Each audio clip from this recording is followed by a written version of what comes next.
I pulled into my driveway after a long week away, looking forward to the one thing that kept me sane, the vibrant, lush colors of my front yard garden.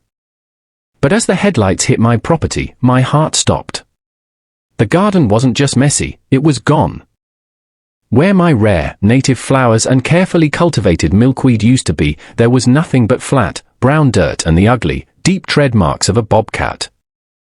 Thousands of dollars and years of back-breaking work had been erased.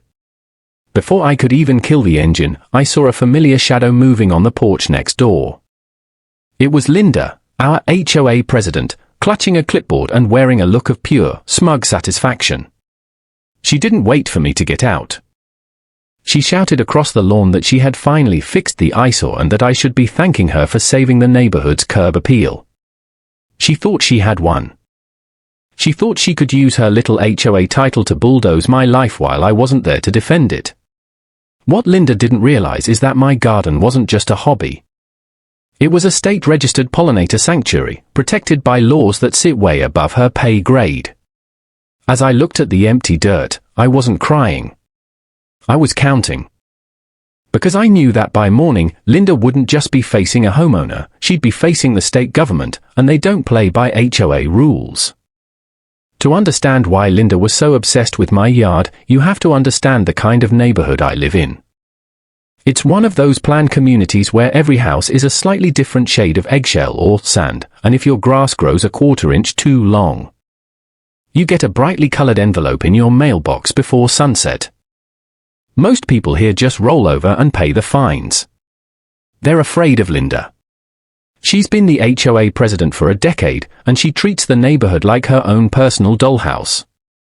She's the kind of woman who walks the sidewalks with a literal ruler in her hand, looking for a reason to feel superior. To her, a perfect life is one where everything is uniform, boring, and completely under her thumb. When I moved in 2 years ago, I knew I wasn't going to fit the mold. I'm an environmental scientist, and I spent my first 6 months transforming my front yard into a masterpiece of native biodiversity.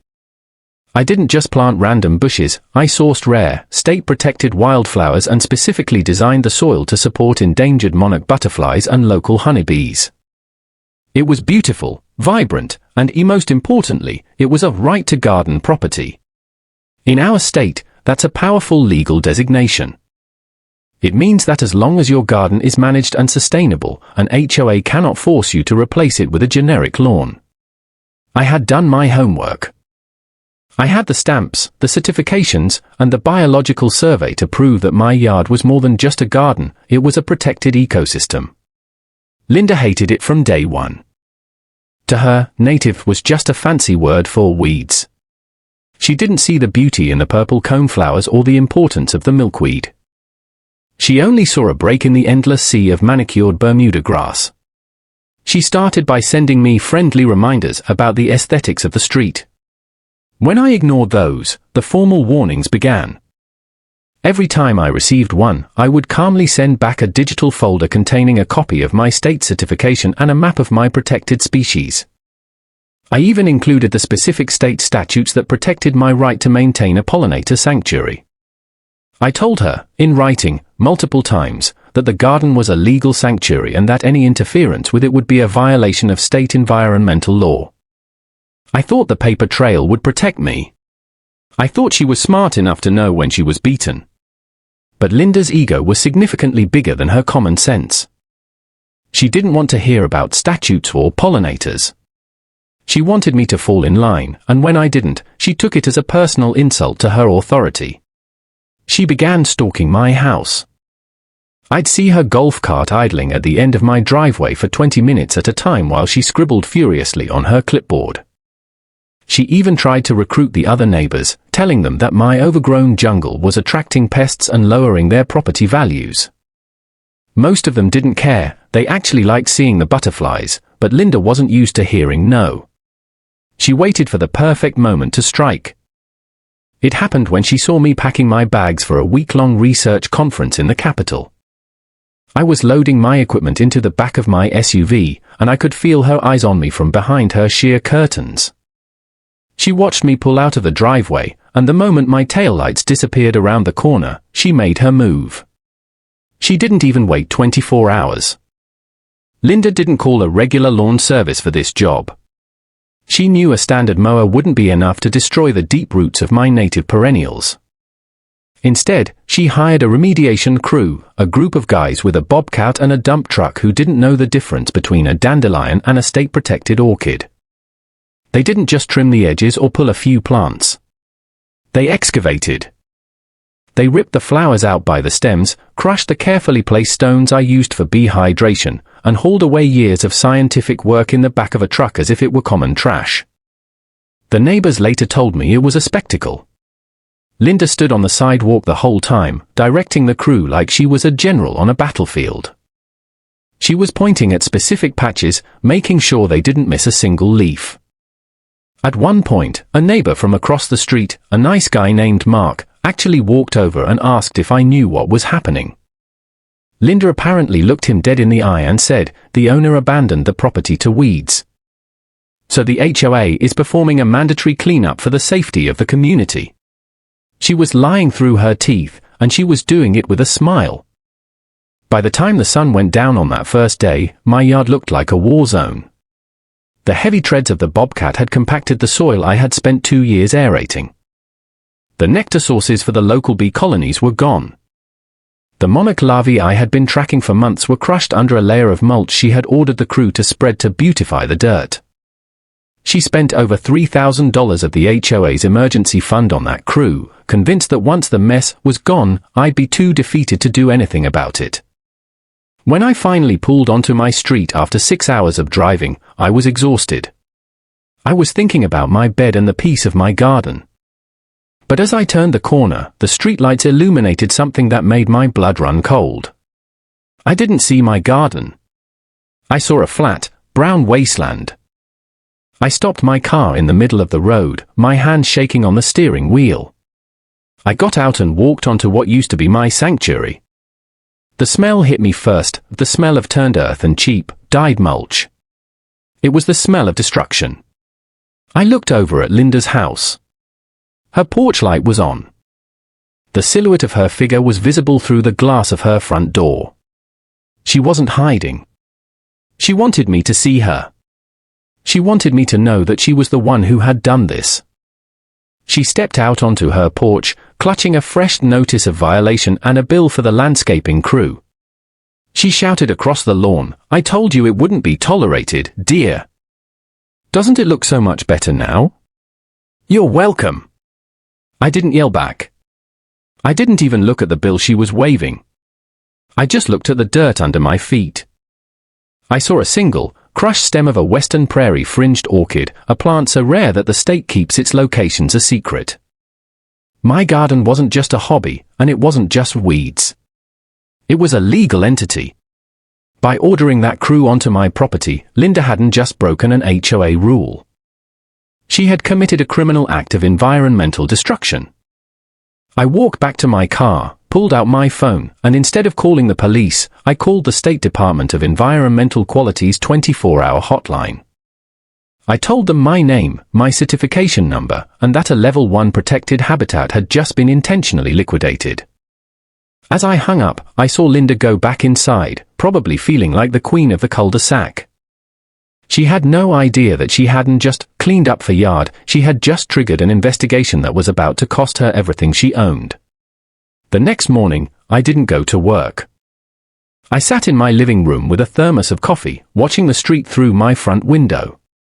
I knew Linda's routine. At exactly 9 a.m., she'd come out to get her mail, usually stopping to admire her own boring, green lawn and glare at any house that dared to have a stray leaf. Sure enough, the door creaked open, and there she was. She looked over at my yard, my empty, brown, mulched-over yard, and she actually took a deep breath of the morning air like she had just purified the atmosphere. She looked triumphant. What she didn't see was the white government sedan that had pulled up to the curb 5 minutes earlier. 2 men in windbreakers with state environmental protection patches on the sleeves were currently standing on my property, out of her direct line of sight. They weren't looking at their aesthetics.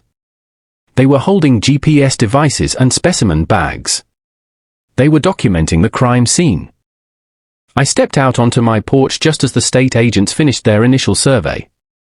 Linda saw me and her smugness doubled.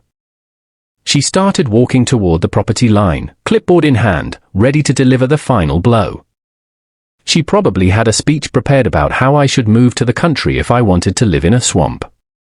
"I hope you slept well," she called out, her voice dripping with fake concern. "I've already sent the invoice for the cleanup to the HOA treasurer. You'll see the $3,000 assessment on your next statement. And don't bother replanting anything, the board has already voted to ban non-turf ground cover indefinitely."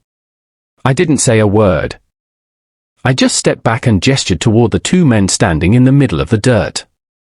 Linda finally noticed them. Her eyes narrowed. "Who are these people? Are they your lawyers?" "Because I've already told you, the HOA has a legal right to maintain the standards of the neighborhood." One of the agents, a tall man named Miller who I had worked with on several conservation projects, didn't even look up from his tablet. "Please step back," he said, his voice flat and professional. "This is a restricted investigation area." "Are you Linda, the HOA president?" Linda puffed out her chest, her manager instincts kicking in. "Yes, I am. And I'm the one who authorized this remediation. This property was a public nuisance and a fire hazard." "I have every right to," Miller interrupted, finally looking at her. "Did you personally order the removal of the vegetation on this lot?" "I did," she said proudly. "And it's about time someone did." The owner was growing weeds, and those weeds it included 3 colonies of western prairie fringed orchids and a registered nesting site for state-protected pollinators, Miller said, stepping toward the sidewalk. "This property was filed under the State Biodiversity Act of 2019. You were served with a formal notice of habitat designation 6 months ago. We have the proof of delivery." The color drained from Linda's face so fast it was almost comical. She looked at me, then back at Miller. The clipboard in her hand started to tremble. That was just a formality. He sent me some papers, but I'm the president. The HOA bylaws overrule. HOA bylaws do not overrule state environmental protection laws, Linda, I said, finally speaking up. I told you that in every single letter. I told you that the orchids were protected. I told you that the state would intervene. You just wouldn't listen because you were too busy measuring my grass. Miller pulled a thick, yellow envelope from his bag. It was the kind of envelope that only contains bad news. "Since you've admitted to personally authorizing the destruction, I'm serving you with an administrative citation. Under Statute 42B, the intentional destruction of a Level 1 protected habitat carries a mandatory fine of $5,000 per specimen. We've already identified 3. Linda reached out and took the envelope like it was a live snake. She opened it, her hand shaking so violently she almost dropped it. She scanned the document, her eyes darting back and forth. $15,000, she shrieked. "This is a mistake. The HOA will pay this. This was a board decision." "Actually, no," Miller replied. "Because you acted outside of state law and ignored the registered protection status, this is being filed as a personal liability under the malicious intent clause. The state is fining you, not the association. And this is just the administrative fine. The criminal investigation for the destruction of endangered species is still pending." Linda froze. She literally froze in place, her mouth hanging open. The smug, powerful HOA president was gone. In her place was a woman who realized she had just destroyed her own life to win a fight over a front yard. She looked at the flat, brown dirt that she had been so proud of only 10 minutes ago. It wasn't an improvement anymore. It was a $15,000 hole in her bank account. She tried to say something, but only a small, strangled sound came out. She turned around and started walking back to her house, but she wasn't stomping this time. She was stumbling. She tripped on the edge of her own perfectly manicured driveway, her clipboard hitting the pavement and scattering her violation forms into the wind. I watched her go inside and slam the door. Miller looked at me and sighed. "I'm sorry about the garden, Greg. We're going to help you with the restoration, but it's going to take years to get those orchids back to where they were." "I know," I said, looking at the dirt. "But at least I don't have to worry about the mower anymore." The next few days were a whirlwind. Word traveled through the neighborhood like wildfire. People who had been bullied by Linda for years started coming by my house, not to complain about the dirt, but to offer help. One neighbor, an older woman named Mrs. Gable, who had been fined for having a non-standard bird feeder, brought me a plate of cookies and told me she had never seen anything so satisfying in her life. But the real kicker came a week later. I received a frantic call from the HOA treasurer.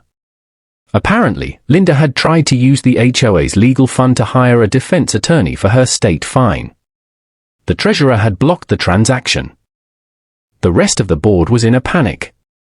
They realized that if Linda was being investigated for a crime she committed while representing the HOA, they could all be dragged into the lawsuit. In a desperate attempt to save their own skins, the board held an emergency meeting. For the first time in 10 years, Linda wasn't invited. They voted unanimously to strip her of her presidency and her board seat. They even went a step further. They issued a formal apology to me and offered to use the HOA's insurance to pay for the full restoration of my garden, including the cost of the rare seeds. I was sitting on my porch when Linda's husband, a quiet man who usually stayed in the background, came out to put a "for sale" sign in their yard. He didn't look at me. He looked defeated. Linda hadn't been seen in days. The rumors were that the $15,000 fine was just the beginning.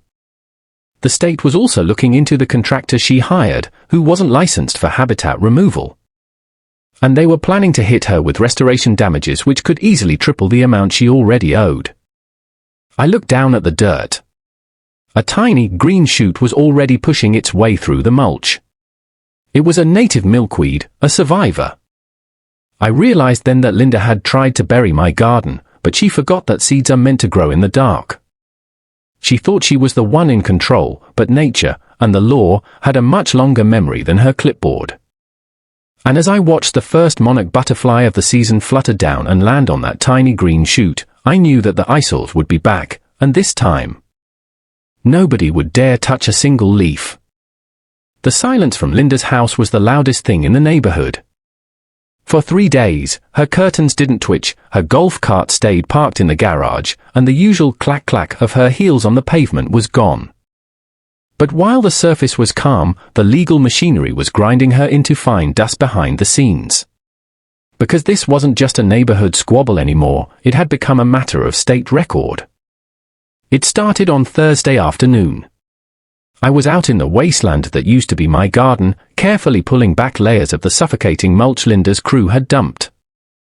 I was trying to see if any of the smaller, delicate root systems had survived the bobcat's treads.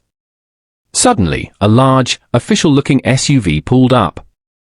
It wasn't the state agents this time. It was a process server. He didn't even go to my door, he walked straight to Linda's. He rang the bell. No answer. He rang it again, longer this time. I watched as the heavy wooden door opened just a crack. I couldn't hear what was said, but I saw the server slide a thick stack of papers through the gap. As he walked back to his car, he caught my eye and gave a grim nod. Linda had just been served with a civil lawsuit for ecological trespass and destruction of private property. But that was just my move. The real blow came in the mail the following Monday. I was standing by my mailbox when I saw Linda finally emerge. She looked different. Her hair, usually a perfect, stiff helmet of blonde, was messy. She was wearing an oversized sweatshirt and leggings, looking like she hadn't slept in 48 hours. She walked to her mailbox with her head down, avoiding the gaze of a neighbor who was walking their dog nearby. She reached in and pulled out a stack of letters. Right on top was a large, white envelope with a bold, blue seal from the State Attorney General's office. I watched her freeze. She didn't even open it at first. She just stared at the return address. She knew. She had to know. The state doesn't send out those envelopes to say hello. She fumbled with the seal, her hand shaking so much she nearly dropped the rest of her mail into the gutter. When she finally pulled out the document, she stopped breathing. I could see the color drain from her neck all the way up to her forehead. It wasn't just another fine. It was a notice of criminal environmental restitution. Because she had hired an unlicensed crew to perform hazardous material removal, which is how the state classified the destruction of a protected habitat. She was now being held personally liable for the full restoration costs. In the world of rare orchids and protected pollinators, restoration doesn't mean buying a few bags of seeds at the local hardware store. It means hiring state-certified biologists to reconstruct the soil, source genetically identical specimens, and monitor the site for 5 years. The estimated cost at the bottom of the page? $64,000. Linda's knees literally gave out. She collapsed onto the edge of her driveway, the papers fluttering in her lap. The woman who had spent a decade making people feel small because their trash cans were visible was now sitting in the dirt, staring at a debt that was probably higher than the equity in her home. She looked over at me, and for the first time, there was no anger in her eyes. There was only pure, unadulterated terror. She tried to stand up, but her legs weren't cooperating. She looked at the flat, brown dirt of my yard, the improvement she had been so proud of, and I think she finally realized that she hadn't just killed some plants. She had killed her own future. She had played a game of chicken with the state government, and she had lost everything. The next few hours were chaos. Apparently, that letter was the breaking point. Within an hour, 3 different board members from the HOA showed up at her house. They weren't there to support her. They had received their own letters from the HOA's insurance provider. The insurance company had officially denied coverage for the incident, citing intentional malicious acts and a violation of statutory law. This meant the HOA's legal defense fund was closed to her. She was on her own. I could hear the shouting from across the street. Linda was screaming that she did it for the integrity of the association, and the treasurer was shouting back that she had bankrupted their reputation. They demanded her immediate resignation, not just as president, but from the board entirely. They told her if she didn't sign the resignation papers right then, they would file their own suit against her to recover the $3,000 she had stolen from the emergency fund to pay the Bobcat crew. By sunset, the power dynamic in the neighborhood had shifted permanently. The Karen of the cul-de-sac had been stripped of her crown. But the most satisfying part wasn't the fines or the shouting. It was the right to garden a sign. The state agents came back that evening and hammered a heavy metal sign into the corner of my lot. It featured the state seal and a stern warning: protected biodiversity site, unauthorized entry or alteration is a felony. That sign was a permanent middle finger to everything Linda stood for. It was a legal shield that no HOA could ever pierce. As I stood there looking at the sign, Linda's husband came out to the driveway. He didn't look angry, he just looked tired. He started loading a couple of suitcases into their car. He caught my eye and stayed silent for a long moment. Then, he did something I never expected. He gave me a small, apologetic wave. He knew she had crossed a line that couldn't be uncrossed. The for sale sign didn't go up that day, but the sold feeling was already in the air. Linda had become a pariah in the kingdom she built. Neighbors who had once crossed the street to avoid her were now openly laughing as they walked by her house. The perfect uniformity of the street had been broken, and in its place, something much more interesting was starting to grow. I went back inside and started drafting my restoration plan. The $64,000 wouldn't go into my pocket, it would go into the earth. It would bring back the orchids, the milkweed, and the bees. It would turn this brown scar back into a living, breathing sanctuary. Linda had tried to bury my garden, but all she did was fertilize the ground for a much bigger fight. She had tried to enforce silence, but now, the whole state was talking about what happened on our little street. And as I turned off my porch light, I saw the tiny green shoot of milkweed I'd noticed earlier. It was leaning toward the light, growing a little bit taller, completely unaware that it had just cost a tyrant her throne. The following week felt like the aftermath of a storm where the air is suddenly clear but the debris is still being counted. The neighborhood was buzzing, but the sound wasn't the usual fearful whispering. It was the sound of a community waking up. People were actually standing on the sidewalk, pointing at the protected biodiversity sign and talking loudly, no longer worried about Linda appearing out of thin air to shush them. But for Linda, the nightmare was just entering its second act.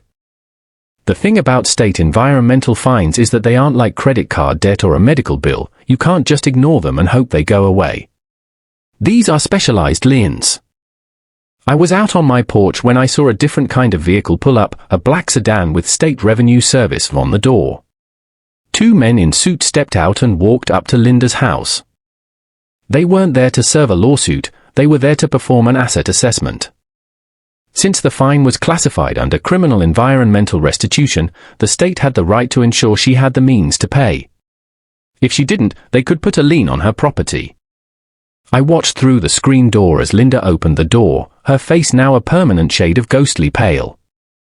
She tried to bar the entrance, her arm shaking as she pointed toward the street, likely telling them to leave. But these men didn't care about her HOA authority. They showed her a warrant, stepped past her, and closed the door. While they were inside, the HOA treasurer, a guy named Dave who had always been Linda's right-hand man, came walking over to my driveway. He looked like he hadn't slept in a week. He wasn't carrying a clipboard, he was carrying a box of my old letters, the ones I had sent months ago warning them about the state laws. "Greg," he said, his voice cracking. "The board had an emergency meeting last night. We went through the records. We realized you sent us 14 different warnings." 14. I just nodded, taking a sip of my coffee. "I told you guys exactly what would happen, Dave. I gave you the statutes. I gave you the case law. You guys chose to let Linda run the show." Dave looked down at his shoes. "She told us the letters was legal bluffing. She said you were just a hobbyist trying to scare us. But now the insurance company has officially dropped our liability coverage. They're saying that because we had constructive knowledge of the law and ignored it, the HOA isn't protected. The homeowners are starting a petition to dissolve the board and sue us personally for negligence." This was the part Linda hadn't considered. By being a tyrant, she hadn't just put herself at risk, she had created a vacuum of liability that was now sucking in everyone who had stood by and watched her. The emergency fund she had raided to pay the Bobcat crew was now being viewed as embezzlement by some of the more litigious neighbors. Later that afternoon, the men from the Revenue Service finally left Linda's house. One of them was carrying a folder full of paperwork. 10 minutes later, Linda's husband came out. He didn't look at the house. He didn't look at me. He just sat in his car and stared at the steering wheel for a long time before driving away. That's when the for sale sign finally went up. But it wasn't a standard realtor sign. It was a court-ordered partition sale notice. In our state, if you can't pay a criminal restitution fine of that magnitude, the state can force the sale of non-exempt assets. Linda's perfect house, with its perfectly manicured lawn and its perfectly beige walls, was now a line item on a state ledger. The most surreal moment happened about an hour before sunset. I was using a hand trowel to carefully reseed a small patch of soil near the sidewalk when Linda's front door opened. She didn't have her clipboard. She didn't have her heels. She was wearing an old pair of garden gloves, the kind you'd buy at a dollar store. She walked over to the edge of her lawn, right where it met my dirt patch. She stood there for a long time, looking at the tiny green milkweed shoot that was now several inches tall. I expected her to scream. I expected one last outburst of manager energy. But she just looked empty. "It was just grass," she whispered, her voice so thin I almost didn't hear it. "It was just supposed to look nice." "It wasn't just grass to the things that lived there, Linda," I said, not looking up from the dirt. "And it wasn't just grass to the law. You destroyed something that didn't belong to you because you couldn't control it."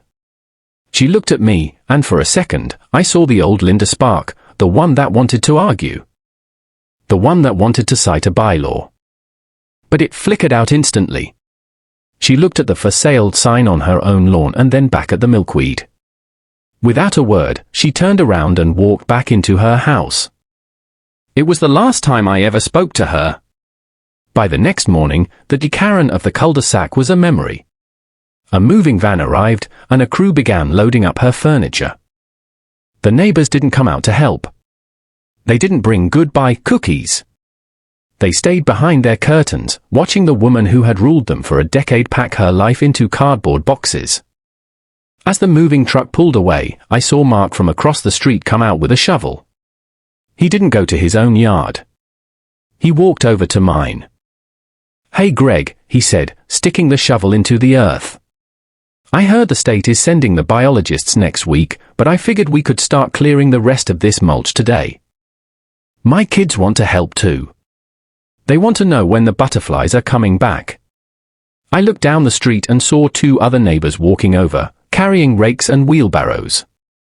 They weren't doing it because a board told them to. They weren't doing it to avoid a fine. They were doing it because for the first time in 10 years, they felt like they actually owned their neighborhood. The eyesores was still there, a big, brown patch of dirt in the middle of a sea of green. But as the sun hit the western prairie-fringed orchid seeds we were carefully tucking into the soil, it didn't look like a wasteland anymore. It looked like a beginning. Linda had tried to enforce a world where nothing ever changed, where everything stayed the same shade of eggshell forever. But she forgot that the most powerful thing about the earth isn't how it looks, it's how it grows. And as the sound of laughter and clinking shovels filled the air, I knew that my garden wasn't just coming back. It was going to take over. The neighborhood didn't just change, it transformed. It was like a long, suffocating fever had finally broken. With Linda gone and the HOA board effectively in hiding, the aesthetic police had vanished. I'd look out my window and see things that would have caused Linda to have a literal meltdown a month ago. Mr. Henderson at House 42 had painted his mailbox a bright, cheerful teal. The family 3 doors down had finally put up the wooden swing set they'd been keeping in their garage for 2 years. Life was leaking back into the cul-de-sac, messy and unscripted, exactly how it's supposed to be. But while the neighborhood was celebrating its newfound freedom, the legal cleanup was just reaching its climax. A few weeks after Linda's house was sold at the partition auction, bought by a young couple who, ironically, were both landscape architects, I received a call from the state attorney's office. They wanted me to come down for a final deposition. Not for a trial, but for a settlement hearing. The meeting took place in a sterile, glass-walled conference room downtown. I walked in, and there sat Linda. She looked like she had aged 20 years. She wasn't wearing her signature pearls or her crisp blazers. She was in a plain grey sweater, sitting next to a public defender who looked like he'd rather be anywhere else. On the other side of the table were the HOA's former board members. They had hired their own high-priced attorney to try and distance themselves from the Linda disaster. The state attorney didn't waste time. He laid out the final tally of the restoration project. Because the destruction involved specialized soil layers and microbial networks essential for the western prairie-fringed orchids, the cleanup costs had ballooned. The $64,000 was just the baseline. When you added the 5-year monitoring phase and the ecological punitive damages, the total was creeping towards 6 figures. Linda's lawyer tried to argue that the HOA bylaws gave her discretionary authority to maintain property values. He tried to claim that I hadn't made the protected status clear enough. That's when the state attorney pulled out the final piece of evidence. It was a recording from the landscaping crew's own dashcam. In the video, you could see the bobcat idling at the edge of my yard. You could hear the crew lead, the nephew Linda had hired, asking her, "Are you sure about this, Aunt Linda? This guy has signs up about protected plants. Maybe we should check first." And then, clear as a bell, Linda's voice rang out, "I don't care about his signs or his stupid flowers. I'm the president. I want this dirt leveled and covered in mulch by lunch. If he wants to play scientist, he can do it in a park, not on my street." The silence in the conference room was absolute.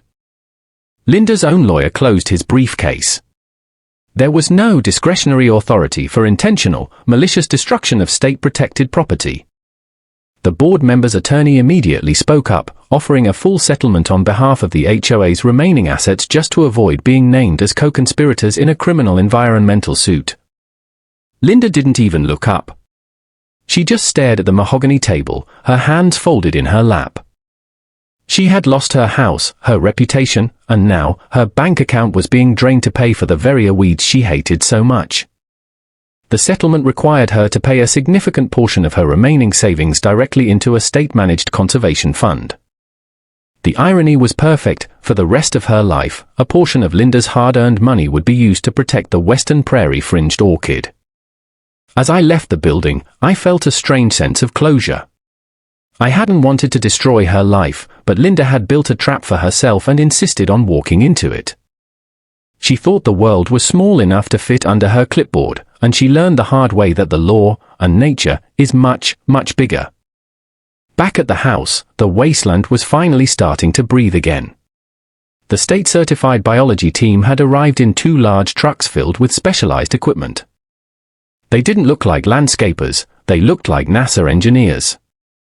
They spent 3 days carefully removing the cheap, dyed mulch Linda had spread, treating the soil for the chemicals the mulch had leached, and replanting the core species of my sanctuary. They brought back the coneflowers, the bluestem grass, and most importantly, they transplanted 3 mature Western Prairie fringed orchids from a state nursery. These weren't just seeds, they were living, blooming proof of my victory. They also installed a more permanent educational kiosk at the edge of my property, explaining the importance of native pollinators. It was basically a permanent, state-sponsored museum exhibit right in Linda's old line of sight. The real surprise, though, was the neighbors. One Saturday morning, I walked out to find a group of them standing by the kiosk, reading the information. Mark was there with his kids, and Mrs. Gable was pointing out a monarch butterfly that had just landed on a fresh milkweed leaf. "Hey Greg," Mark said, grinning. We were talking. "Some of us want to put in native borders along our driveways. You think the state would mind if we did a community corridor for the bees? We figured if we all do it, the HOA can't say a word." I looked down the street. It was no longer a sea of boring, identical green.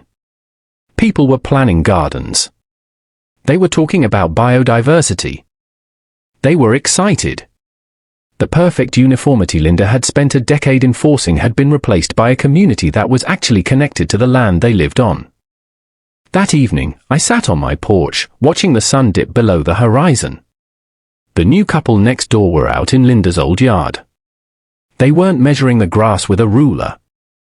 They were digging a large hole near the porch. I walked over to the fence, curious. "Planting a tree?" I asked. The husband looked up and wiped sweat from his forehead. "Actually," he said with a wink, "we're putting in a pond. For the local frogs. We heard the previous owner had a thing about that standing water, so we figured we'd start there." I laughed, a real, deep laugh that I hadn't felt since I first moved in. I looked at my garden, where the purple coneflowers were swaying in the breeze and the rare orchids were glowing in the twilight. The air was thick with the hum of bees and the scent of wild earth.